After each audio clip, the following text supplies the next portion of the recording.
All right, let's get into it. If you're tackling the SAFE MLO exam, you know it is just packed with rules. But have you ever stopped to ask, where did all this stuff come from? Today, we're going to break down the regulations you absolutely positively have to know, but we're not just going to talk about what they are, we're going to dig into the why.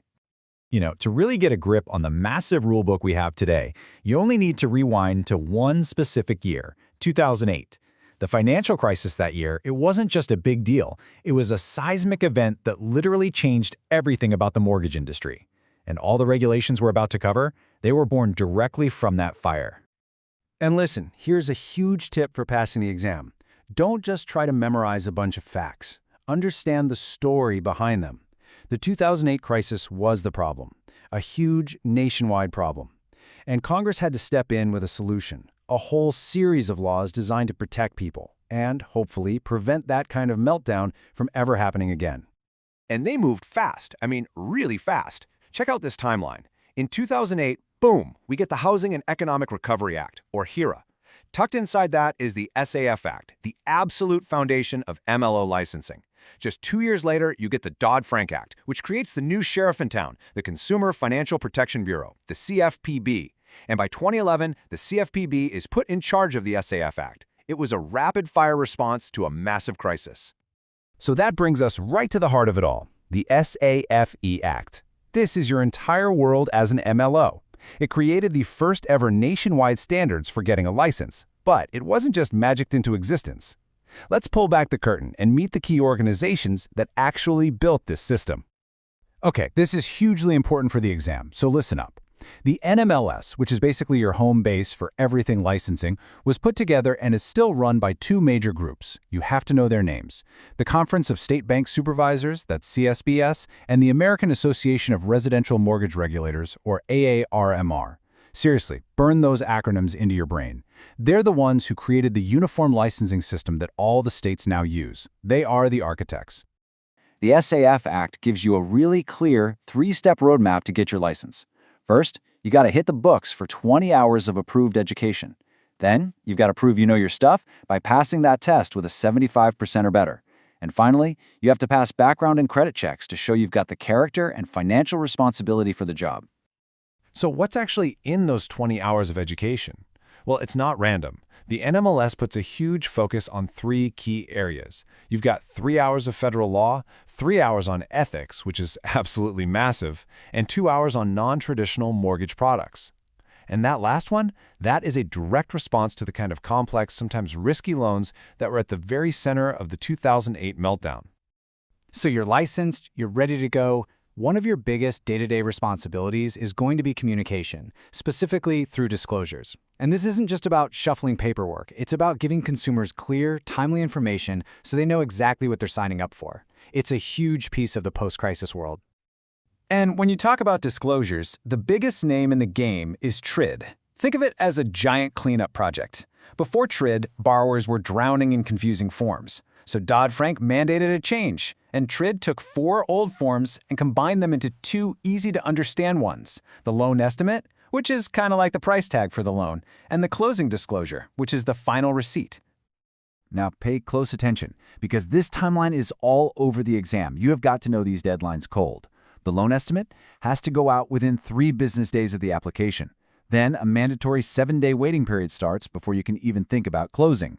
And finally, the borrower has to have that closing disclosure in their hands for at least 3 business days before the actual closing. These are not suggestions, they are hard and fast rules. To stop those awful surprises at the closing table, TRID also gave us fee tolerance rules. Think of them as guardrails. Some fees have 0 tolerance. What you quote is what they pay, period. Others have a little wiggle room, but they can't go up by more than 10% total. And then a few things like prepaid interest have no limit, but your first estimate still has to be made in good faith. Okay, so beyond getting your license and handling disclosures, there's another massive part of your job, both legally and ethically. You have to ensure fairness. The law is crystal clear on this. You cannot discriminate. Let's jump into the major laws that make sure everyone gets a fair shot.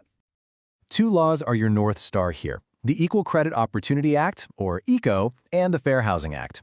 They work together to define a whole bunch of protected classes. For you, the MLO, the takeaway is simple. Your decisions have to be based on finances and creditworthiness, and nothing else. None of the characteristics you see here can ever be a factor. So what does this look like in the real world? Well, a classic illegal practice is redlining. It's when a lender literally or just figuratively draws a red line on a map around a neighborhood and says, "We're not doing loans here." Not because of individual applicants' credit, but because of the race or ethnicity of the people who live in that community. It is a blatant violation of the Fair Housing Act. Blockbusting is another totally illegal tactic. This is when somebody tries to stir up panic selling by saying things like, hey, you better sell your house now because people from a certain protected class are moving in and your property values are going to tank. It's just using fear and prejudice to turn a profit, and it's completely against the law. And then there's steering. That's when an agent or an MLO tries to push a buyer toward a certain neighborhood or away from one based on their race, their religion, you name it. The whole point of the law is to give people more housing choices. Steering does the exact opposite by illegally trying to limit them. Okay, so we've got licensing disclosures and fair lending down. Now let's switch gears and talk about how you actually present yourself to the public, because you better believe there are strict rules for what you can say in your advertising and how you have to protect your client's private information. Under the Truth in Lending Act, Tila, there's this key concept you have to know called trigger terms. Think of it like a tripwire. If you use certain numbers in an ad, like 5% down or payments under $1,400, you've just tripped the wire. And that triggers the requirement to give a whole bunch more information, especially the annual percentage rate, or APR. Here's a perfect side-by-side example. The misleading ad just throws out an attractive number, $950. That's a trigger term all by itself, and that's a big no-no. Now look at the compliant ad. Sure, it gives you numbers, but it also gives you the full story. The interest rate, the APR, the loan amount, the number of payments, everything. It's transparent. And when you're dealing with all that sensitive client data, the Gramm-Leach-Bliley Act is your Bible. Specifically, its safeguards rule is not a suggestion, it's a direct order. You have to have a written plan to protect information. You have to actively hunt for risks, and you have to make sure any companies you work with are just as serious about security as you are. You see, all of these rules we've talked about come together to paint a picture of what a compliant MLO is.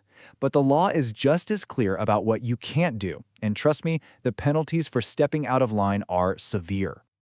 The SAF Act lays out a whole list of things you can't do, but honestly, it all boils down to one simple idea. Be honest and be fair. You can't defraud people. You can't lie in your ads. You can't do bait-and-switch tactics. Your fundamental duty is to always act in good faith. And what happens if you don't?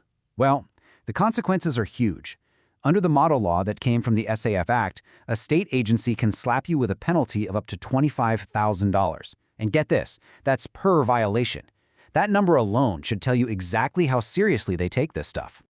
So in the end, all these rules, every single one of them, are the baseline for how we act as professionals. And passing your exam means you know them inside and out. But let's end with a bigger question to think about. Mastering these rules makes you compliant. But what does it take to be truly ethical?